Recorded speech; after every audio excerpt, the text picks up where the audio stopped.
Queridos, eu estou muito feliz com o que Deus está fazendo. Hoje é um culto profético, eu quero alinhar a igreja profeticamente com o que Deus está fazendo. Pode acender um pouquinho de luz debaixo do mezanino? Eu gostaria de ver bem os irmãos. Tem alguém que nos visita pela primeira vez? Faz um sinal com a mão assim. Olha quantas pessoas nos visitam. Uau, aqui tem bastante desse lado. Que bênção. Glória a Deus. O pessoal que levantou a mão por aqui, cadê? Todo mundo. Meu Deus, vocês são da onde? Todo mundo tão junto, parece? Não? Coincidência? Vocês sentaram tudo aí? Esse aqui da frente, pessoal, casal, vocês são da onde? De Natal. Estão visitando a cidade? E passaram aqui na família do reino. Aleluia. De Natal, hein? Rio Grande do Norte. Ali atrás teve mais gente que levantou a mão. De azul ali. Veio da onde? Um ano em Balneário? Bem-vindo à família do reino. Quem levantou a mão por aqui? Esse jovem, da onde? Mora lá? E está passando por aqui? Veio receber a bênção, glória a Deus. Esse jovem de verde aqui, da onde? Mora lá ou mora aqui? Veio para cá? Mais um mineiro para conquistar essa terra para Jesus. Glória a Deus. Cadê os mineiros aí? Ó. Quem mais nos visita pela primeira vez? Desse lado aqui, da onde vocês são? Você foi a família inteira juntos? São os amigos do... Ah, são mineiros também? É, mas vocês moram aqui ou moram lá?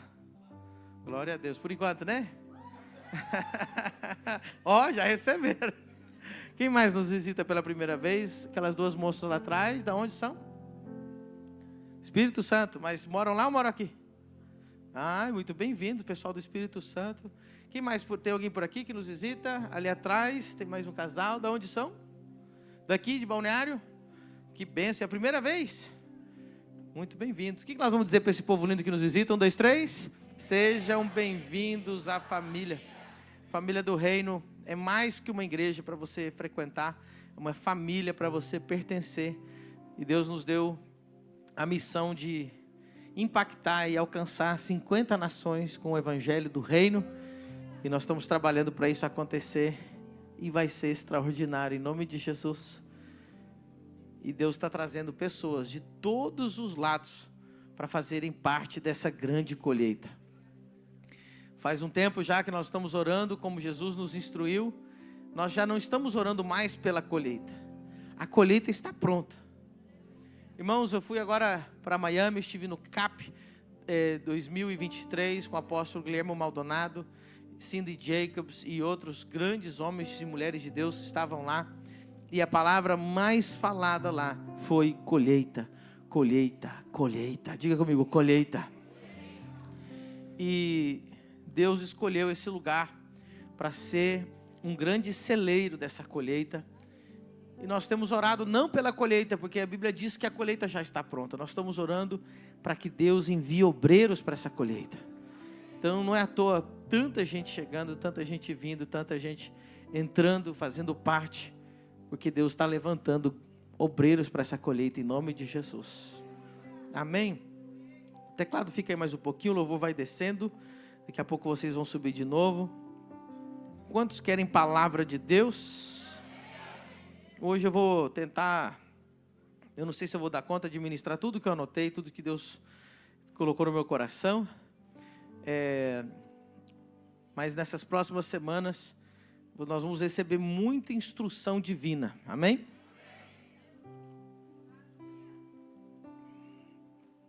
Um culto profético é para isso. Para Deus alinhar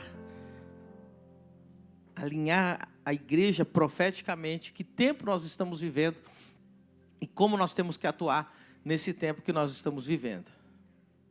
Como eu disse, nesse grande evento, nós tínhamos pastores e líderes de 101 países reunidos lá em Miami. Muito fraco esse glória a Deus. 101 países, irmãos. E uma glória muito grande desceu naquele lugar.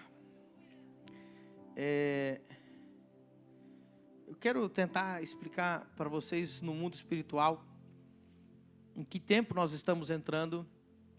Como vocês sabem, Profeta, quem já ouviu falar da profeta Cindy Jacobs? Ok, algumas pessoas já conhecem. A profeta Cindy Jacobs, ela tem já uns 40 anos de ministério consolidado, conhecido, reconhecido mundialmente. Ela já esteve, acho que quase 150 países ministrando a palavra de Deus ao redor do mundo. E profecias de calibre mundial que ela profetizou já se cumpriram. Inclusive, aonde está a igreja lá do apóstolo Maldonado, ela tem parte dessa profecia. Ela disse: eu vejo Deus te dando uma terra do lado de um aeroporto e numa plantação de tomate. E justamente lá era uma plantação de tomate do lado de um aeroporto. E hoje é a igreja gigante, uma igreja que impacta muitas nações, inclusive a nossa igreja, né? Nós somos fruto de ter aprendido tantos anos com aquele ministério. E ela estava ministrando, e você vai percebendo que Deus vai alinhando todas as palavras, como acontece aqui nos 21 dias. Você vê que nenhum combinou o que o outro vai falar, e as coisas vão se alinhando, Deus vai falando. E a palavra mais usada durante todo o CAP foi a palavra colheita. Deus está levantando uma rede de apóstolos a nível mundial, onde estamos nos conectando, nos unindo, e Deus vai, através dessa grande rede, trazer uma colheita jamais vista ao redor do mundo. Não é algo que vai acontecer, é algo que já começou a acontecer. Nós entramos em uma nova etapa, um novo tempo, um novo ciclo, uma nova era da igreja, depois que passou o Covid. Deus, você vê que durante esse período, Deus começou a levantar e confirmar grandes líderes que vão fazer parte dessa grande colheita. Houve uma mudança no mundo espiritual, houve uma aceleração no mundo espiritual. E quando eu digo de mudança, é uma mudança de unção entre Saul e Deus colocou nas mãos de Davi. Depois dessa grande pandemia, com essas grandes mudanças mundiais. E algo que foi ministrado muito, muito profundamente lá também, é que o nível de glória, que Deus vai usar essa grande rede de apóstolos para trazer essa grande colheita mundial, vai ser usado. Deus vai levantar homens usados para operar sinais e prodígios extraordinários. Existem milagres e depois existem milagres extraordinários. E quando a gente estava na reunião com muitos apóstolos, quando a gente estava em reunião com grandes homens de Deus, o apóstolo Jairo chamou os apóstolos, me apresentou e disse: há um grande portal aberto em Balneário Camboriú, na igreja do apóstolo Pedro Medina. Então nós ficamos lá tendo essa conversa, essa comunhão, e foi falado disso. E, queridos, em uma das noites, foi ministrado curas e milagres lá. E nós ficamos todos extremamente impactados. O Rubinho, o obreiro Rubens, esteve comigo toda a viagem. Nós fomos juntos e voltamos juntos no mesmo avião. Ele pôde experimentar tudo isso junto comigo lá, graças a Deus. Ano que vem vai uma grande multidão de vocês lá, em nome de Jesus. E nós vimos naquela noite um desatar de milagres criativos. Pastor, o que é um milagre criativo? Não é um milagre que tem criatividade. É um milagre que cria algo que não estava lá. Ossos que não estavam, órgãos que não estavam, foram criados lá naquele exato momento. Nós já começamos a ver isso aqui na família do reino. Porém, eu recebi uma impartição naquele lugar, para essa cruzada de milagres.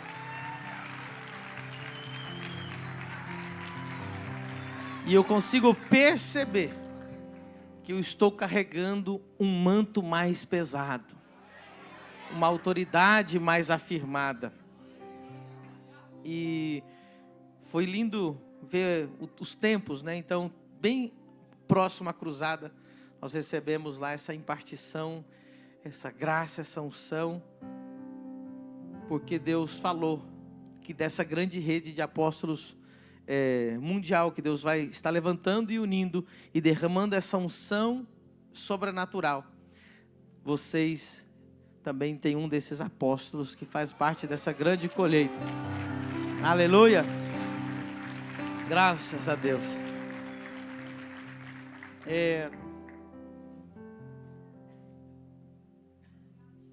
Eu fiquei muito inspirado e a gente vai fazer coisas assim. Na equipe do apóstolo Maldonado existem médicos e antes de ministrar curas e milagres, eles tinham a equipe médica com aparelhos de ultrassom. E várias pessoas que tinham perdido órgãos foram até os aparelhos de ultrassom, fizeram as imagens. 2 pessoas que tinham perdido um dos seus rins foram lá, fizeram ultrassom e tiraram a imagem que a pessoa lhe faltava um rim. E depois começou então a ministração. Você já sabe o que vai acontecer. Depois da ministração, voltaram lá atrás onde tinha o aparelho de ultrassom e voltaram a fazer as imagens. O Rubinho foi testemunha disso, estava lá. E aquela mesma pessoa que não tinha um rim, agora tinha o rim.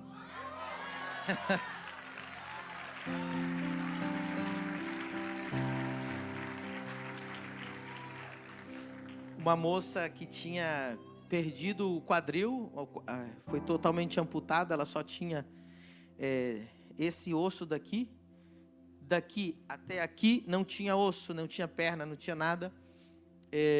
As pessoas que estavam orando por ela, colocavam a mão, só sentia flacidez da carne e da pele. E depois da oração, quando eles colocaram a mão, tinha o osso do quadril completo, reconstruído.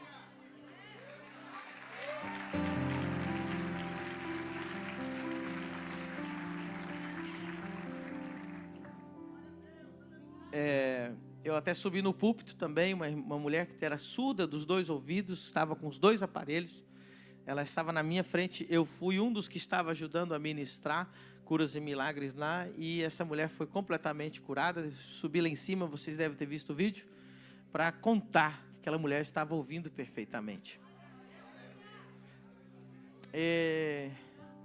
Nós vamos fazer algo inédito na nossa cruzada de milagres, dia 27, 28 e 29, eu falei com o Lucas para criar uma equipe. E na porta da cruzada vai ter um cartaz, uma faixa, chamando as pessoas para registrarem o problema que elas têm físico, para elas poderem depois comparar o antes e o depois. Então na entrada da cruzada vai ter câmeras, vai ter microfone, e a pessoa vai falar e vai mostrar o problema que ela tem. Vou dar exemplos. A pessoa vai chegar ali com a muleta, né, e ela vai explicar, olha, eu não posso andar, por isso, por isso, por isso, vai estar filmado. E quanto tempo faz? Então vai ter o antes. E vão filmar a pessoa entrando. Porque normalmente nas cruzadas a gente só tem, né, o testemunho depois. Eu não vi a pessoa antes. Então agora a gente vai conseguir juntar o antes e o depois. E eu pedi o pastor Tiago para correr atrás. Eu quero jogar aqui, talvez alguém possa nos ajudar, para ver se a gente consegue médicos também com ultrassom para fazer na entrada o exame. Ó, não tem rim, deixa eu ver. Não tem alguma coisa aí, e registrar, porque nós vamos esfregar isso na cara do diabo, o antes e o depois. E o mundo vai saber que Cristo está vivo, que Ele ainda opera sinais, milagres, prodígios, maravilhas, e Ele não mudou. Amém? Então, por favor, me ajudem, corram atrás desse aparelho de ultrassom. Se o médico não for crente, melhor ainda. Aí a gente vai pagar a diária dele para ele estar ali fazendo os exames e a gente vai colocar. Nós temos algum médico aqui na família do reino? Médico mesmo? Por enquanto não? Pai, em nome de Jesus, que haja muitos médicos nessa igreja. Irmãos, aleluia. Nós vamos quero fazer igual lá em Miami. Quando sobe para contar o testemunho, o médico vai subir para contar o que ele viu. Porque ele sabe o que aconteceu. Vocês têm noção do que vai ser isso aqui, irmão, depois da cruzada? Estão preparados para o que Deus vai fazer? Eu creio que vai explodir. A glória de Deus vai encher essa cidade. Já está pequeno, né? Mas como diz o outro, deixa o pau torar.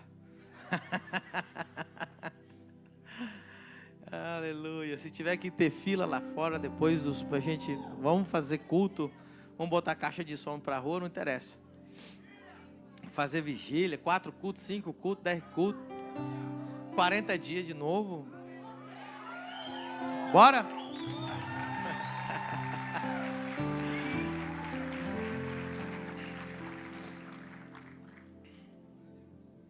O povo está sedento do Deus verdadeiro. Todo mundo que me conhece há muito tempo já conhece, já me ouviu falar do versículo da minha vida, da passagem bíblica mais importante para mim, que me deu sempre o norte do meu ministério, que é 1 Coríntios 2, 4. Uhul! Então, se você quer saber qual é a essência do ministério, da família do reino, está aqui. 1 Coríntios 2, 4. O apóstolo Paulo disse: a minha palavra e a minha pregação não consistiram em palavras persuasivas de sabedoria humana, mas em demonstração do Espírito Santo e de poder. Verso 5. Para que a vossa fé não se apoiasse em sabedoria dos homens, mas no poder de Deus. Irmão, qualquer um pode conversar, qualquer um pode falar bonito, mas poucos podem demonstrar o que estão pregando.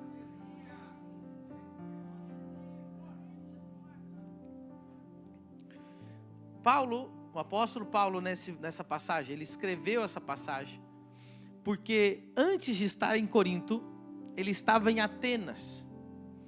Atenas era a capital da idolatria naquele tempo, e ali havia o lugar onde tinham muitos deuses, onde os gregos adoravam e cultuavam inúmeros deuses no panteão de Atenas. E ali entrou então Paulo, e ele viu um lugar escrito assim, reservado para o Deus desconhecido. Quem já escutou essa história de Paulo? Diz a Bíblia que Paulo entrou ali em Atenas, e ele viu os gregos, os filósofos, ele viu aquelas pessoas inteligentes, mas ao mesmo tempo confundidas, e ele falou assim: eu vou aproveitar esse espaço aqui que está escrito reservado para o Deus desconhecido, e vou fazer uma mensagem bonita. E ele começou a pregar lá: não, porque o Deus desconhecido é o Deus do universo, é o Criador de todas as coisas. Jesus morreu na cruz. E diz a Bíblia, o texto lá em Atos 17, que eles começaram a zombar de Paulo e deixaram ele falando sozinho. E diz que quase ninguém, um ou outro, conheceram a Deus através da pregação de Paulo. E nunca se ouviu falar da igreja de Atenas. Alguém já ouviu falar? Não existe a igreja de Atenas na Bíblia, nem na história. Paulo ficou muito tempo lá, tentando conversar com aqueles atenenses sobre um Deus, filosofar com eles, levar eles ao entendimento da Bíblia. E Paulo saiu de lá frustrado, porque não funcionou. Se alguém pregar para você dizendo que a mensagem de Paulo para Atenas teve sucesso sobre o Deus desconhecido, vai lá e lê o texto, você vai ver que não teve sucesso. Quando ele saiu de Atenas, o texto diz que ele entrou em Corinto. E aí, por isso que ele escreve esse texto aqui. Lá ele começa um pouquinho antes. Eu estive convosco, no versículo 3, em fraqueza e temor e grande tremor. Aí ele diz: e a minha palavra e a minha pregação não consistiram em palavras persuasivas de sabedoria humana. Vou colocar um parênteses. Como eu fiz em Atenas, que não deu certo.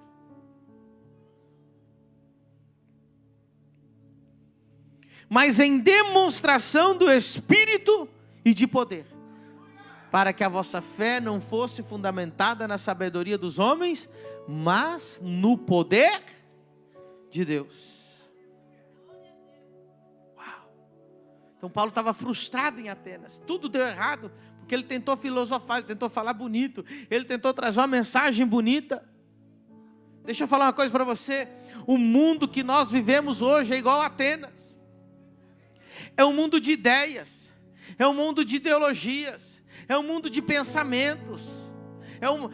Se você liga o Instagram, o YouTube, o Facebook, você é bombardeado por quê? Ideias, filosofias, como que você tem que viver, como que você fica rico, como que você tem que se comportar, qual que é a razão de viver, e tem coach que fala disso, e coach que fala daquilo, e tem pastor que fala daquilo, e tem não sei quem, e tem 1000 filosofias, e você fica todo confundido. Aí você ouve um presbiteriano, depois você ouve um batista, depois você ouve uma hipergraça, aí depois você ouve um que fala que pode pecar à vontade, aí você vê outro que todo mundo vai morar no inferno, aí você fica, meu Deus, olha tanta confusão.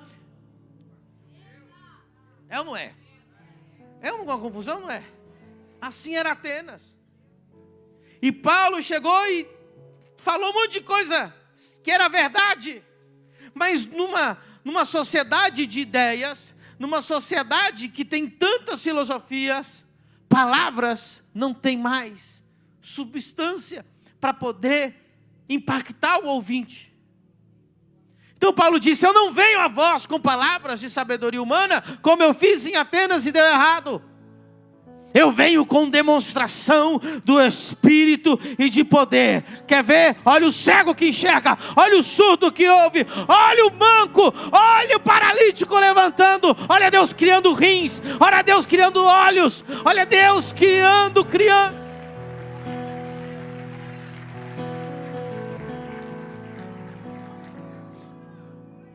E essa é a história da família do reino. Todos os anos que estamos aqui, demonstrando o reino.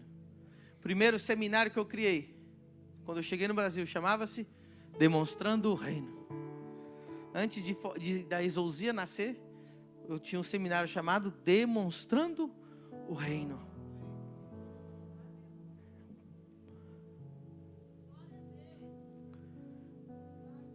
Filosofias falharam. O que tem de gente frustrada. Muitos saíram da igreja. Um caos total. Cada um fala uma coisa. Nós não estamos aqui para te falar mais alguma coisa. Nós estamos aqui com uma ideia mais bonita. Nós estamos aqui para fazer uma pregação mirabulosa, que você fala, nossa, que pregação. Nós estamos aqui para demonstrar.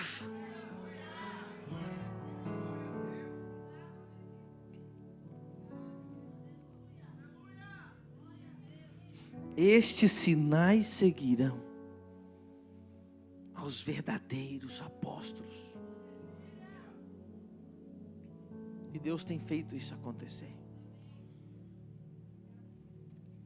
O que vai acontecer 27, 28 e 29, irmãos.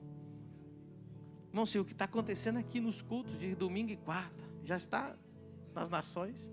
O que vai acontecer 27, 28 e 29 vai soar nos 4 cantos desse Brasil.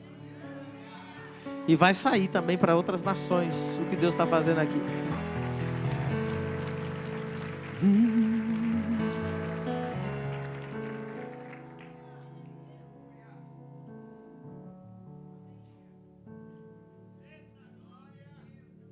semana passada, antes de viajar, antes de ir para o aeroporto, a irmã me para aqui para receber uma cura.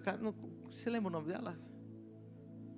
Ela está aqui, será? A irmã sabe qual que é, que foi curada ali na casa apostólica. Você não lembra o nome, né? É tanta gente. Ela veio e falou: pastor, eu não aguento mais. Eu estava indo para o aeroporto. Ela, se o senhor puder, sabe, no meio, aqui na rua, por favor, preciso de oração, porque eu não aguento mais. E Deus, o Lucas estava lá, entrou, chegou na hora, bem na hora, né? Não sei quantos anos com problema na coluna toda torta. Não tinha cirurgia que resolvia, não tinha médico que resolvia. Sem culto, sem nada. Deus endireitou a coluna dela, colocou o quadril no lugar, a perna dela, o Lucas e eu ficamos assustados, faltavam uns 3, 4 dedos de uma da outra, cresceu. E ela falou, ela saiu de lá falando: pastor, é a primeira vez que eu consigo caminhar sem dores. Mas a gente nem tem tempo para contar todos os testemunhos.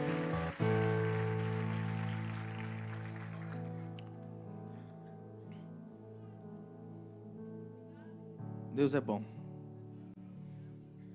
Então, meus queridos, nós vamos entramos já num novo nível da glória do sobrenatural. Os sinais aumentaram. Não estou dizendo que vai aumentar, já aumentaram. Nesse exato momento, nós já estamos numa nova etapa. E a gente vai ver a maior manifestação disso na cruzada. E quero preparar o seu coração para isso. Por que é necessário isso? Porque o povo está cansado de palavras. O povo está gritando, querendo seguir uma igreja séria. O povo está desesperado por encontrar homens de Deus verdadeiros. E Deus está levantando essa igreja para ser um oásis no meio desse deserto. As pessoas mandam mensagem constantemente na internet, no YouTube, no Facebook, no Instagram. Quando é que vai abrir uma família do reino aqui, pelo amor de Deus? Nos Estados Unidos, aonde? Vem, abre. Quem está na comunicação da igreja sabe disso.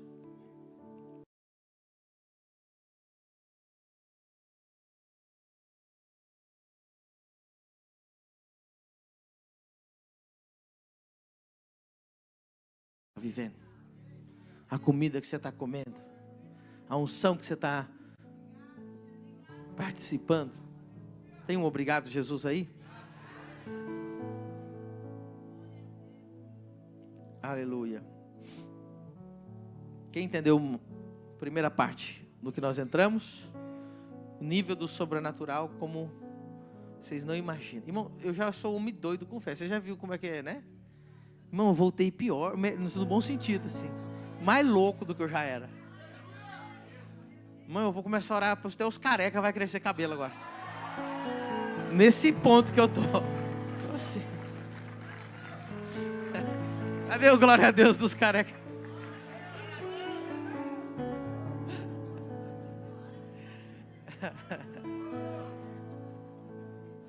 Aleluia.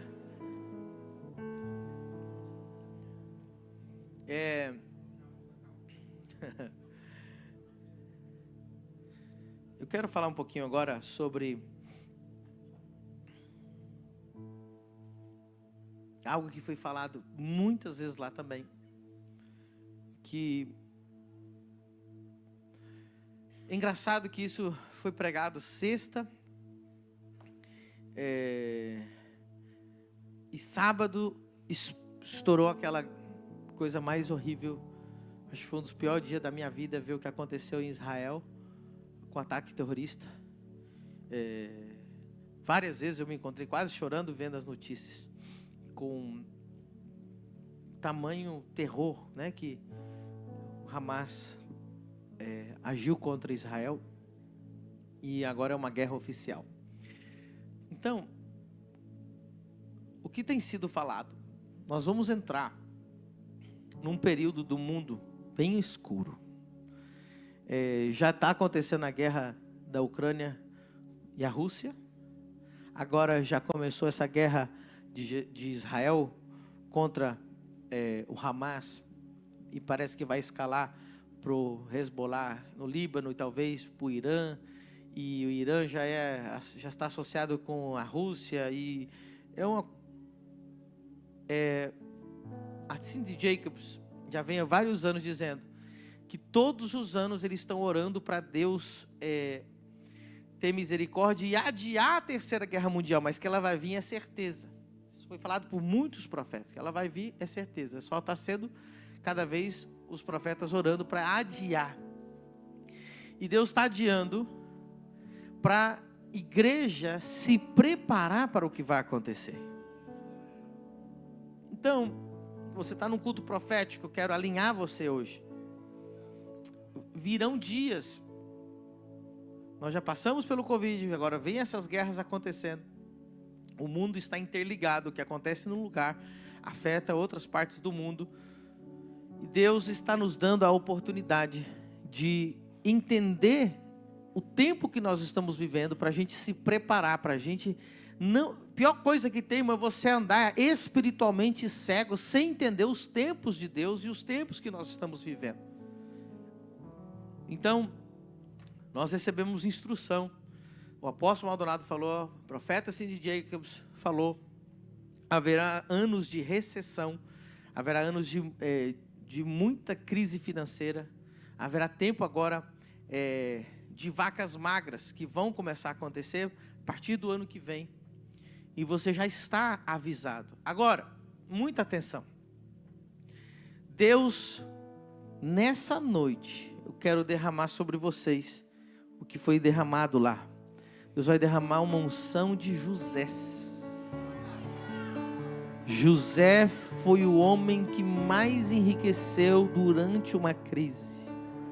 Deus vai derramar a unção de José sobre a nossa igreja. José, nos 7 anos das vacas magras, tornou, por causa dele, Egito o país mais poderoso do mundo, mais rico, que depois não usou isso contra as pessoas, usou essa riqueza justamente para salvar a vida. Muita gente pensa que José acumulou para ele e o resto morreu. Não, José soube durante aquele período alimentar as nações, mas ao mesmo tempo foi ficando mais poderoso e mais rico. E Deus então deu a ele essa unção para administrar, para multiplicar, para enriquecer, para se fortalecer, para no final das contas abençoar o povo. E essa unção foi impartida lá, e eu trouxe isso no meu espírito. Eu quero transmitir isso para a igreja, impartir sobre a vida de vocês. A unção de José está sobre essa igreja. Nós vamos estar ministrando mais sobre isso durante as próximas semanas. Inclusive, semana que vem, no sábado, dia 21, nós teremos o Vem Se Tu É Macho. Au! Nós vamos estar ministrando para os homens algo relacionado com a vida de José. Deus vai levantar grandes homens empresários que serão como José no meio dessas crises que vai acontecer, em nome de Jesus. Através de você vai dar emprego para muita gente, você vai prosperar tanto, você vai abençoar a vida de muita gente. Queridos, então Deus está avisando. Deus está avisando do que vai vir. E quando a gente vê crise na Bíblia, para muita gente é tragédia, para muita gente é medo, para muita gente é tristeza, para muita gente é angústia. Mas escute, para aqueles que estão ligados no Espírito, para aqueles, diga comigo, fiéis, para os que são fiéis, o tempo de crise é o tempo de oportunidade, é o tempo de crescer, é o tempo de avançar, é o tempo onde Deus mostra a glória dEle, é o tempo onde Deus levanta o povo dEle, é o tempo que Deus quebranta os corações e traz uma grande colheita. Olha para você ver, a palavra que mais foi falada lá foi sobre colheita. Eu nunca vi uma grande colheita na Bíblia que não aconteceu durante um tempo de crise. Porque é o momento que o povo está quebrantado. Fizeram agora uma pesquisa mundial. Diz que depois que as restrições do Covid foram tiradas, as igrejas lotaram. Mais do que era antes. Por quê? As pessoas estão correndo para Deus. A crise atrai as pessoas para Deus. De cada 1000, um vem por amor, o resto vem pela dor. Né? Vai me dizer que você estava assim, nossa, minha vida está tão boa que eu vou lá na família do reino. Não, os visitantes, a maioria aqui, porque está ferrado, falou assim, eu vou lá porque Deus me livre, ver se Deus me socorre. Só um visitante, outro que veio de longe, veio porque ama Jesus, né? Mas outros vêm, irmão, todo ferrado. Né? Vem pela dor. Fala, Deus.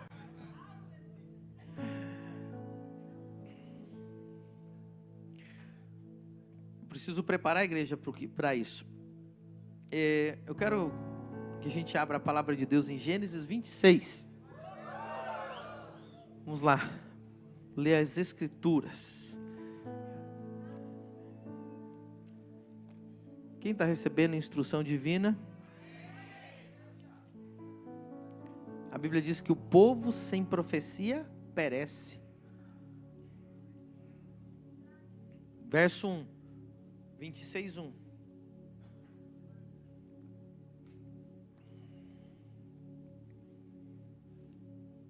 E havia fome na terra, além da primeira fome, que foi nos dias de Abraão.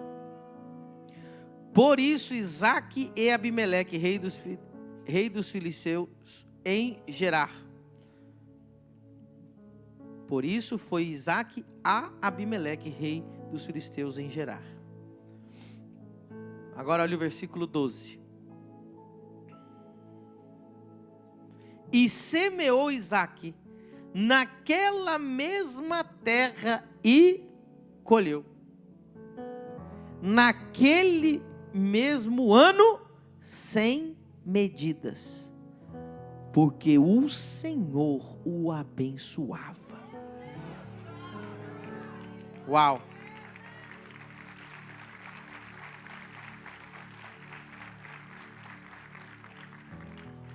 Verso 13. E engrandeceu-se o homem, e ia enriquecendo-se, até que se tornou muito poderoso.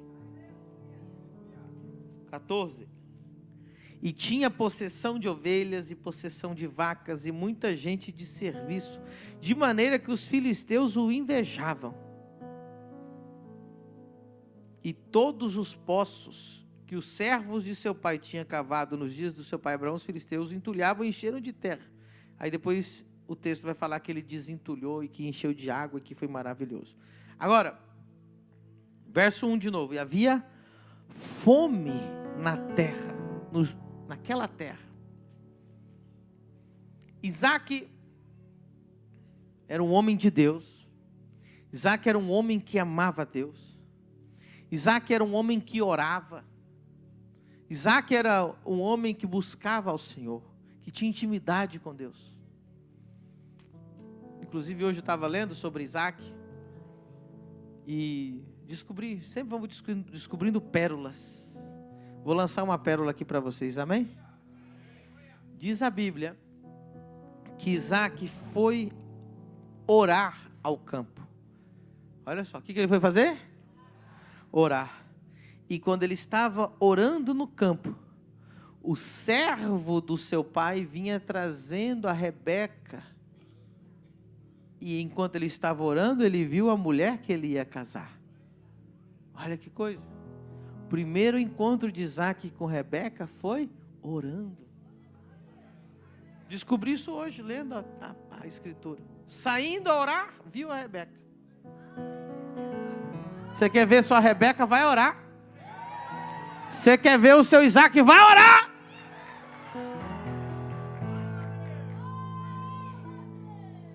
Amanhã tem oração 5 da manhã, na oração da madrugada. Vai estar cheio de Rebeca e Isaque aqui.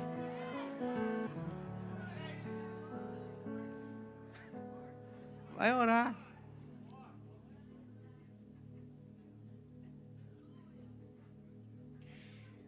Então, Isaac, no meio daquela fome, uma crise mundial, todo mundo na crise.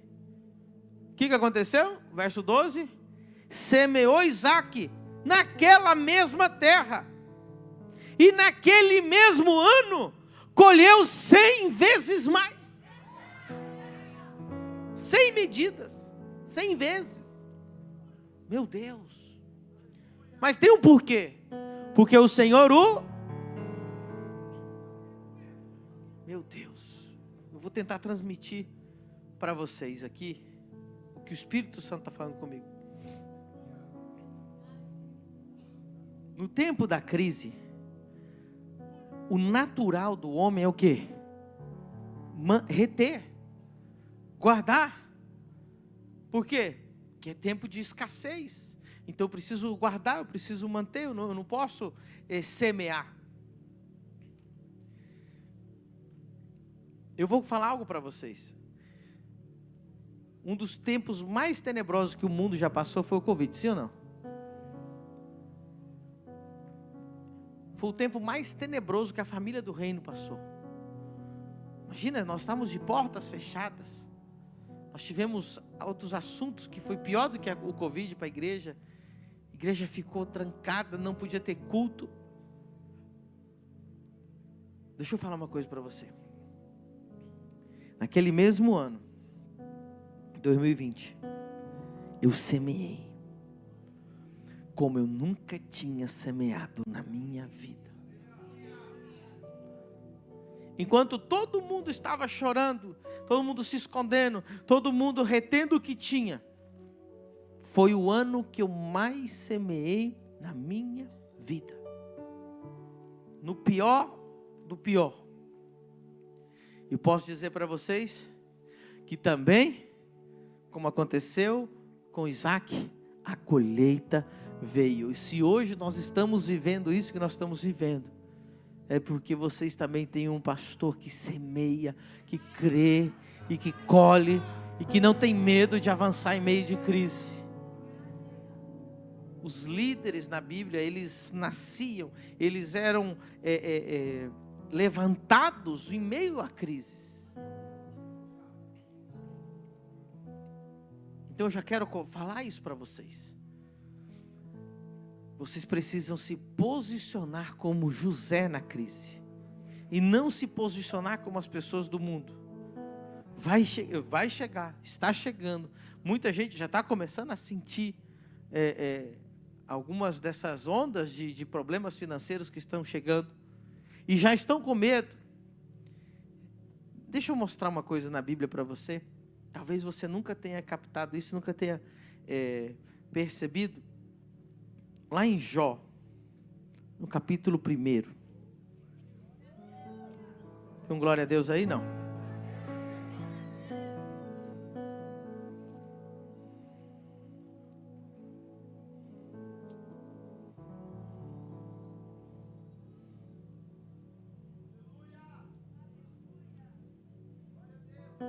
Quem achou Jó capítulo 1?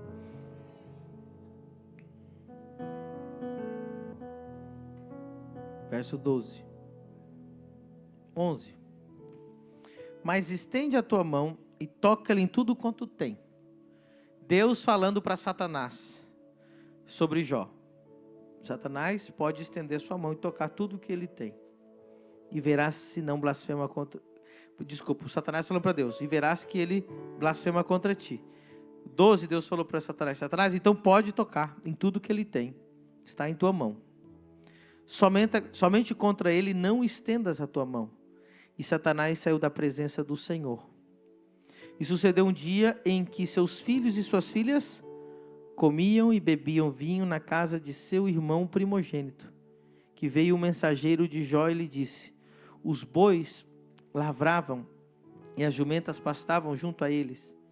E deram sobre eles os sabeus e os tomaram, e os servos feriram ao fio da espada, e só eu escapei para trazer a nova.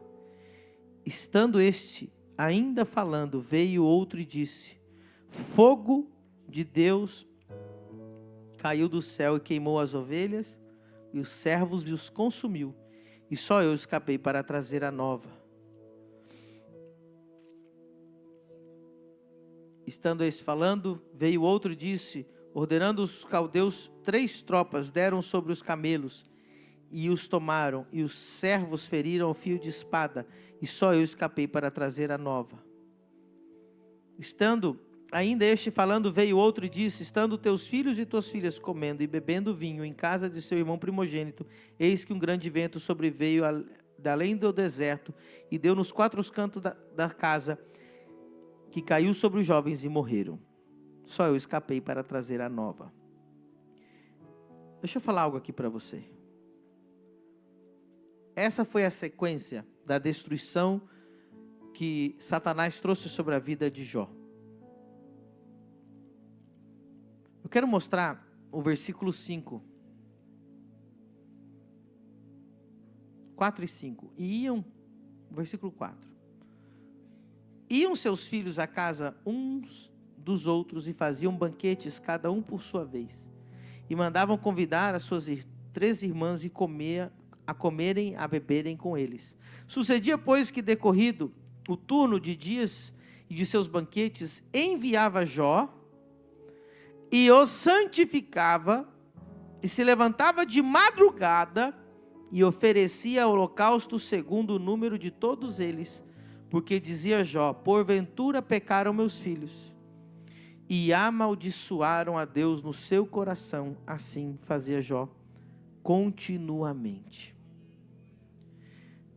Toda atenção é pouca agora porque eu vou te falar.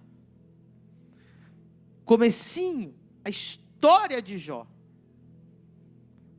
Estamos aqui no versículo 4. O mais notável da vida de Jó é que Jó sabia que os seus filhos faziam festa, fazia banquete, e Jó se levantava de madrugada e fazia ofertas. Diga comigo, ofertas. Ele fazia ofertas, ele fazia sacrifício, ele fazia holocausto para santificar os seus filhos, para cobrir os seus filhos. A Bíblia vai dizer que na conversa de Satanás e Deus, diz o seguinte, que Satanás disse para ele, você o tem rodeado, cercado. Diga comigo, Jó estava cercado. Jó sempre estava fazendo holocausto, sacrifício, para santificar, para cercar a sua família, para que não fosse atingido por Satanás. Você acha que Satanás não tentava tocar na vida de Jó? Sempre tentou. Mas sempre que ele tentava, Jó estava como? Cercado. Você acha que Jó não tentava tocar na vida dos filhos? O diabo não tentava tocar nos filhos de Jó? Tentava. Mas eles estavam? Porque o pai dele fazia o quê? Sacrifícios, ofertas, cobria, santificava, protegia os filhos. Escute muito bem. Não tem lógica o que nós lemos no começo. Quando o diabo foi liberado para tocar em tudo, menos na vida de Jó. Pense comigo. O diabo, como aqueles terroristas nojentos, ele quer matar, destruir, fazer o máximo de estrago o mais rápido possível. Não tem sentido. Por que não atacou primeiro a saúde de Jó? E por que não atacou primeiro os filhos de Jó? Tem coisa pior do que morrer os seus filhos? Não tem. O texto vai dizer, nós lemos agora, nós lemos lá no versículo 13, 14, 15, 16, todos esses textos. Fala que a primeira obra do diabo contra a vida de Jó foi atacar os animais e queimou todas as suas ovelhas. Por que não atacou os filhos? Porque antes do diabo entrar na sua vida, na sua casa, ele precisa parar com as suas ofertas. Porque se ele conseguir paralisar as suas ofertas, ele vai tirar a cerca ao redor que está protegendo. O diabo não podia tocar ainda na vida dos filhos de Jó, que ainda estavam cercados. Então ele tocou nos animais que eram oferecidos. E agora? Não tinha mais animal para oferecer. Não tinha mais sacrifício para oferecer. Escute. Quando o inimigo planeja contra a sua vida, a primeira coisa que ele quer tocar é no seu ato de dar a Deus. Preste atenção. Ofertar é mais espiritual do que você imagina. Você pense comigo. Deus decidiu um dia derramar o Espírito Santo sobre os gentios.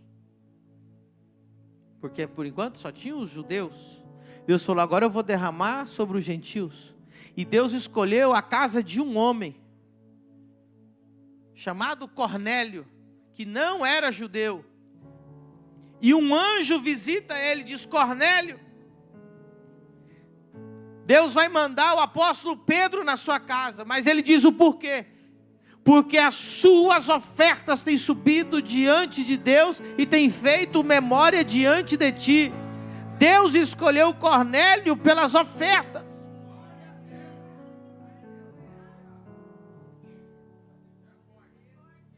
Oferta é uma arma. A arma que Jó tinha contra o inimigo eram as suas ofertas. Porque a oferta é uma lei espiritual. Ela é uma lei espiritual que Deus não pode deixar de responder a essa lei espiritual. Então Jó estava blindado, guardado, protegido. O diabo foi lá e tocou. Agora não tinha nada para poder ofertar. Não tinha mais animal para sacrificar. O resto então ficou exposto. Então o diabo só continuou o seu trabalho, matando, destruindo, matando e destruindo. Talvez você está me ouvindo pregar isso, mas eu quero dizer para você que eu não só prego isso. Eu descobri essa arma há muito tempo atrás. E tem sido uma das maiores armas contra a crise, contra problemas. Eu vou fazer essa pergunta para você. Quantas igrejas você viu que fechou durante a pandemia?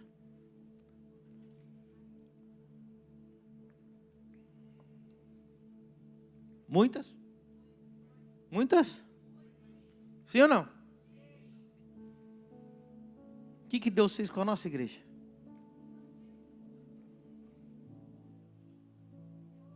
Nós somos de 30 membros em 2020. Hoje, oficialmente, 1.600 membros. Agora escuta. Não foi sorte. São princípios aplicados. Essa igreja é uma igreja que vive em princípio, atrás de princípio, atrás de princípio. Os irmãos dessa igreja, durante a pandemia, prosperaram como nunca. Você já percebeu que a coisa que mais o diabo ataca é o momento da oferta? O que mais o diabo fala nas redes sociais é para você parar de ofertar? Se você soubesse que as suas ofertas estão blindando a sua vida, que ela não pode falhar. É impossível o altar te falhar.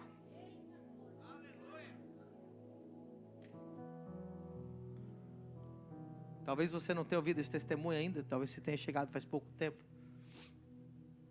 As portas se fecharam em março.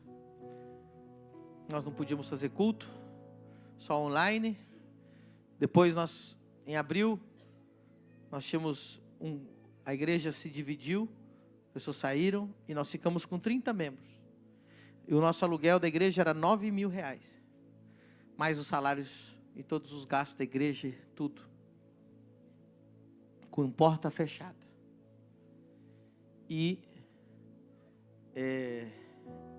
foi retirado todo o dinheiro que estava na conta da igreja. Quando a gente chegou lá, a gente assustou, tinha R$0. É uma história que não dá para contar tudo aqui agora. Quando eu digo 0, foi assim, foi o arrancado da conta. Nós entramos em choque, ninguém sabia o que ia fazer.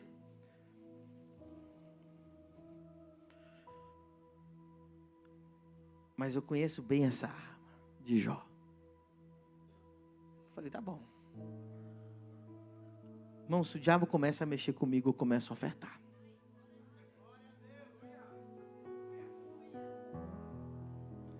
Se eu sei que crise está chegando, eu começo a semear. É o contrário. Se o mundo semeia na abundância, a gente semeia na escassez. Deus vai mostrar a glória dele na sua vida. Durante esses anos de crise, Deus vai te enriquecer, Deus vai te prosperar, Deus vai te levantar como pilar financeiro, Deus vai alimentar multidões através das suas mãos, porque Deus vai derramar a unção de José sobre a sua vida. Um dos testemunhos mais fortes da minha vida foi esse. Estava abrindo a matrícula para a Exousia School. Estava numa live, eu e o Lucas. Foi a maior live que a gente conseguiu fazer durante todos aqueles tempos que a gente estava lançando a escola. E a gente estava abrindo matrículas.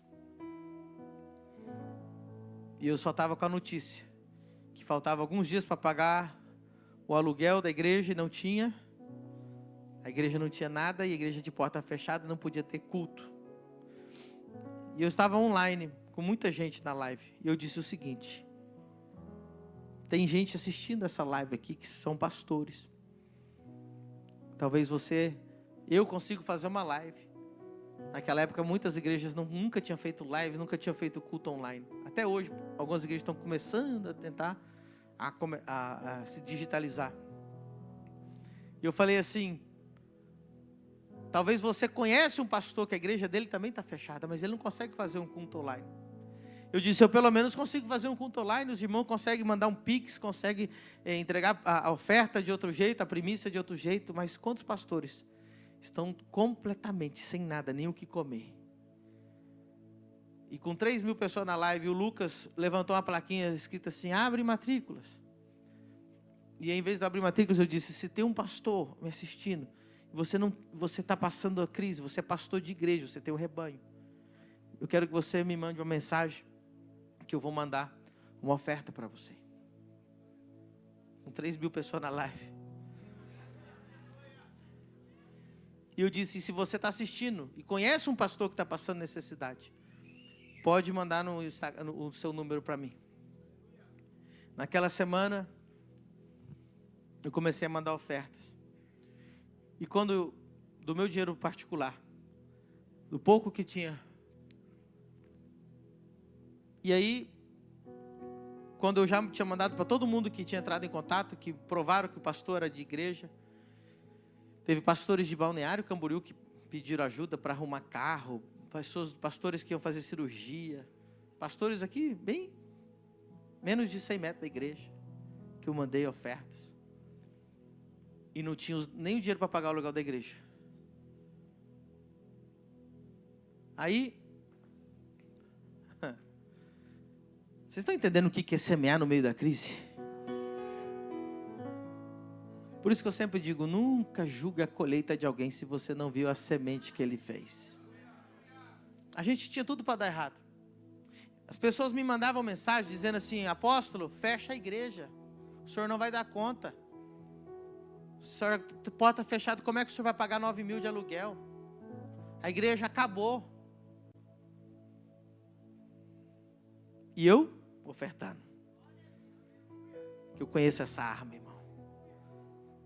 Enquanto o diabo não tinha tocado na minha oferta, eu tinha oferta para fazer, eu fazia oferta até o final.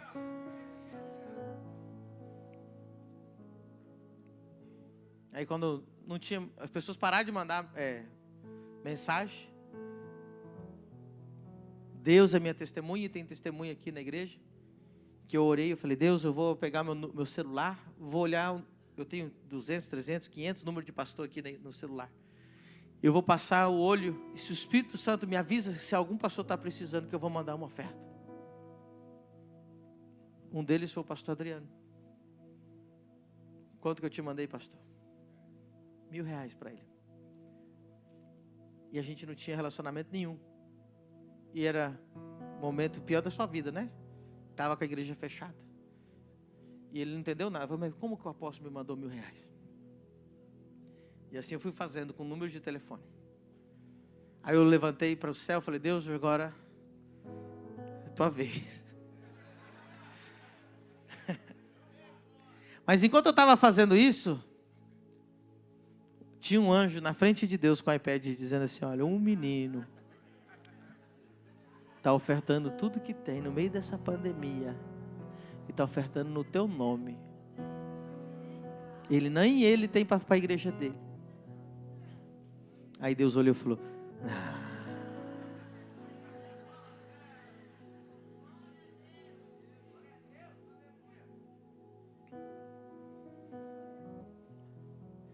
vou resumir para você. Chegou uma irmã, que não era da nossa igreja, trouxe um cheque de 10 mil, pagamos o aluguel. No outro mês, uma irmã deu um cheque de 15 mil, pagamos o aluguel, ainda sobrou 5 mil. Depois do terceiro, quarto mês, de eu ter feito aquelas grandes semeaduras, gente do mundo inteiro começaram a pedir o meu Pix para mandar ofertas para mim. Jogadores de futebol, empresários.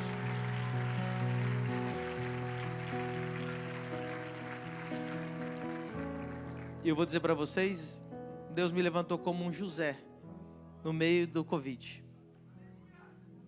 Quanta gente.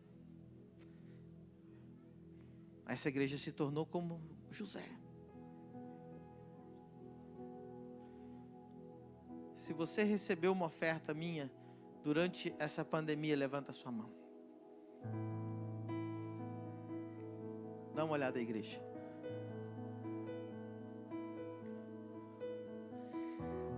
Deus levantou a gente como José. Nós ajudamos tanta gente. Enquanto a gente estava, pastores passando o pior, nós estávamos ajudando, levantando, dando salário para pastores, cuidando de pessoas.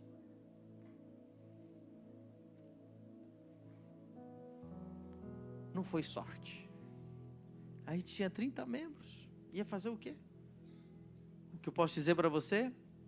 Que 2 meses depois, nós estávamos construindo todas aquelas salas lá do outro lado da rua. Nós estávamos em construção, em expansão.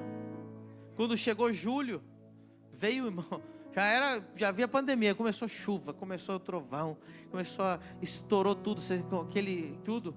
Eu tenho uma foto aqui, algumas pessoas vão lembrar. O bairro das Nações inteiro ficou sem luz, só a igreja ficou com luz. Quem lembra desse dia? Nós temos filmagem, assim ó, 360, tudo sem luz, só a nossa igreja tinha luz. Deus tem feito coisas assim. Nesse tempo de pandemia, Deus levantou Josés para socorrer. No meio da pandemia, nós abrimos poço no Nordeste. No meio da pandemia, a gente socorreu várias igrejas da Bahia. Quem lembra? Igual aconteceu agora no Sul, inundação. Nós levantamos dinheiro da igreja. Nós temos os vídeos dos pastores nos agradecendo, porque eles perderam tudo com as enchentes lá na Bahia, mas a família do reino reconstruiu igrejas. Deus nos levantou como José. Você está entendendo? Aleluia. Jovens vieram morar aqui, hoje já estão sendo enviados para as nações. Estão sendo levantados como ministros do Evangelho. Pessoas vieram para cá, conseguiram emprego nessa igreja, começaram a prosperar em tão pouco tempo. como José. Aleluia. Aleluia. Aleluia. E Deus está falando. Nós vamos entrar no mais um período. Eu não sei se vai ser a terceira guerra mundial, irmão. Mas vai ser tenebroso esses próximos anos. Mas essa igreja vai se levantar ainda mais. Deus vai te levantar ainda mais. Deus vai te levantar como José.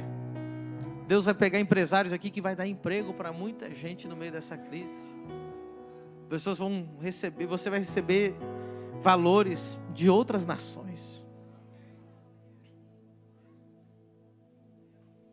No meio da pandemia eu recebi a mensagem da Europa, da Austrália, do Japão, as pessoas querendo ofertar.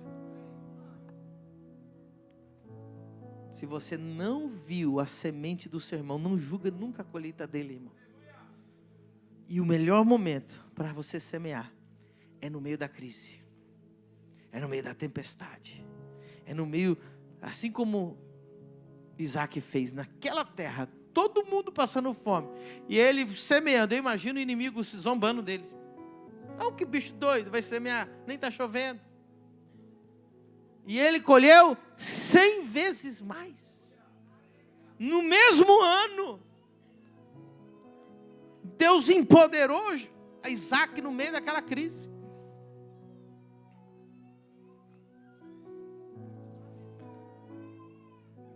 Você está recebendo essa palavra? Diga assim, é para mim essa palavra. Aleluia. Irmãos, nós não estamos preocupados só com a nossa igreja. Quantas coisas nós estamos mandando lá para o Rio Grande do Sul, para aquele pessoal que perdeu tudo. Deus nos levantou como José no meio da crise. Nós estamos levantando igreja na África, enviando missionário para a África, mandando missionário para o Maranhão. Você acha que é barato essas coisas? Mas a gente está levantados como José. Fizemos os 21 dias aqui, irmão. Trouxemos não sei quantos pregadores. Nós não cobramos R$1 de ninguém. É gratuito. As pessoas vieram comer banquetes e banquetes de palavra, unção, milagres. Custou alguma coisa? Quem que faz um evento de 21 dias, traz gente do mundo inteiro para pregar e faz gratuito? Porque o povo está com fome. Venha comer, venha participar dessa mesa. Amém? Você está entendendo o que Deus está fazendo? Você não está aqui por coincidência. Deus está te colocando aqui por algo. Irmãos, tem algo queimando no meu coração. Se a gente foi de 2020 para cá, 3 anos, de 30 pessoas, hoje oficial 1.600. Tem algo que eu acho que depois dessa cruzada de milagres, irmãos, eu acho que nós vamos superar 3.000 almas nessa igreja, 5.000 almas, em breve 10, 12.000, virá uma colheita muito grande, e a gente precisa de uma igreja grande, a gente precisa de uma igreja poderosa, a gente precisa de uma igreja com arrecadação astronômica, amém? Porque as nações não é barato, irmão. O apóstolo Maldonado fez agora uma cruzada no Paquistão. Escute o que eu vou te falar. Uma cruzada de milagres no Paquistão. Eles receberam, um dia antes da cruzada, uma ligação da defesa da polícia do Paquistão, dizendo assim, olha, eles fazia uma semana, eles tinham queimado 25 igrejas, queimado casas de pastores, antes da cruzada, uma semana antes da cruzada, queimaram 25 igrejas, botaram fogo nessa igreja. E eles receberam a ligação e falaram assim, olha, pode acontecer um atentado terrorista no meio dessa cruzada e a gente não vai se responsabilizar. E mesmo assim o apóstolo Maldonado foram investidos 1,5 milhões de dólares para essa cruzada. Você acha que é barato uma cruzada? 1,5 milhões de dólares. Que dá 8 milhões de reais. Para fazer uma cruzada num país que não está evangelizado. E sabe o que aconteceu? Fizeram a cruzada em 2 cidades. Em uma cidade, 400 mil pessoas. E na outra cidade, 300 mil pessoas. No total foi pregado o evangelho para mais de 700 mil pessoas no Paquistão. E aproximadamente 500 mil de pessoas aceitaram Jesus.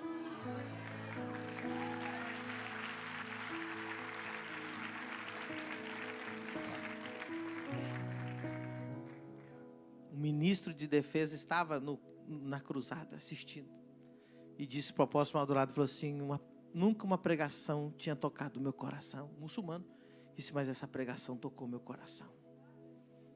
Jesus operou sinais e maravilhas. Quando eu estive lá em Miami, você vê que tem muitos empresários lá que estão rodeando o ministério. São homens que estão ali, multimilionários. E eles entenderam que Deus levantou eles como José. O apóstolo Maldonado diz, vamos fazer uma cruzada em tal lugar. Eles vão lá e fazem cheques de 100, 200, 300 mil dólares para a cruzada acontecer. Profetizo que você vai fazer cheques assim nesse ministério. Vamos chegar em nações assim em nome de Jesus. Quem está entendendo?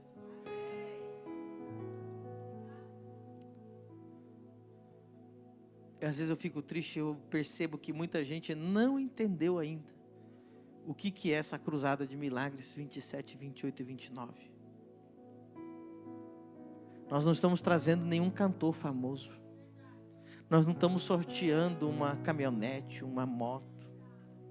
Nós não estamos rifando nada. Nós só estamos dizendo assim, vem que Jesus vai te curar. Vem que a glória de Deus vai se manifestar. Não está se cobrando nada. Até agora já foram investidos mais de 150 mil reais em todo esse projeto. E ainda estamos precisando de mais 50 mil reais para poder completar para essa cruzada com som, todos os outdoors, todas as propagandas online. Toda a igreja está mobilizada em fazer isso acontecer. Agora, entenda o que vai acontecer lá. Você precisa estar no espírito para entender. Nós não somente vamos ganhar muitas almas para Jesus. Eu creio que ganharemos muitas almas para Jesus. Mas nós vamos trazer de volta a glória de Deus para essa região. Balneário Camboriú e Camboriú, esse lugar sempre foi conhecido como lugar de missões e de avivamento. Nós vamos trazer de volta, essa unção não foi embora. Quantos estão na rua perdidos? Quantos estão na rua sem pastor? Quantos estão na rua desviados? Sabe quando meu filho Esdras, Deus colocou o nome dele de Esdras, porque eu tenho certeza que foi o Espírito Santo, que a gente não conseguia mais pensar em outro nome. O Espírito Santo falou assim para mim que o nome dele era profético, porque tem a ver com o nosso ministério. Esdras é considerado o segundo Moisés, porque Moisés ele tirou o povo do Egito e levou para a terra prometida. E Esdras tirou o povo da Babilônia e trouxe de volta para a terra prometida e tirou a Babilônia deles, porque eles estavam embabilonizados. Eles já tinham pego a cultura, eles já estavam vivendo na Babilônia. E hoje nós não estamos só evangelizando quem nunca conheceu Jesus. Nós estamos reevangelizando a igreja do Brasil. Quantas pessoas chegam para mim e falam assim, apóstolo, eu fui na igreja a minha vida toda, mas eu me sinto que eu nasci de novo agora. Eu sinto que eu me converti aqui na família do reino. Eu nunca tinha ouvido palavra de Deus desse jeito. Eu nunca tinha experimentado a glória de Deus desse jeito. Eu creio que a igreja tem a unção de Esdras para tirar os filhos da Babilônia, para tirar a Babilônia dos filhos também, para trazer um avivamento de uma igreja que se perdeu no meio da Babilônia.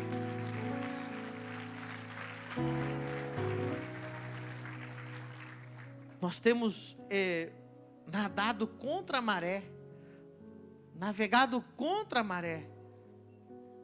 Enquanto muitos ministérios estão indo para a hipergraça e esse tipo de pregação, de motivação, nós estamos resgatando a glória de Deus, os sinais, o poder sobrenatural do reino de Deus, a palavra revelada, ministrada. Quem ouve palavra de Deus aqui, se alimenta espiritualmente, levanta a mão. Eu creio nessa unção de Esdras, de trazer de volta os filhos. Muita gente vai chorar naquela cruzada e vai dizer assim: eu orei tantos anos para isso acontecer. Quantas pessoas têm clamado lá em Camboriú para a igreja voltar a ser o que era, para voltar aquele avivamento, para voltar às nações. E Deus vai fazer. Vai ser lindo o que Deus vai fazer. Quantas pessoas abandonaram o ministério? Quantas pessoas já não acreditam mais em nada? Mas quando eles forem lá, eles vão ver. Aleluia. Você crê nisso, igreja? Hoje eu quero ministrar sobre você a unção de José. Deus me levantou como um José. Eu não tenho medo de crise. Pelo contrário.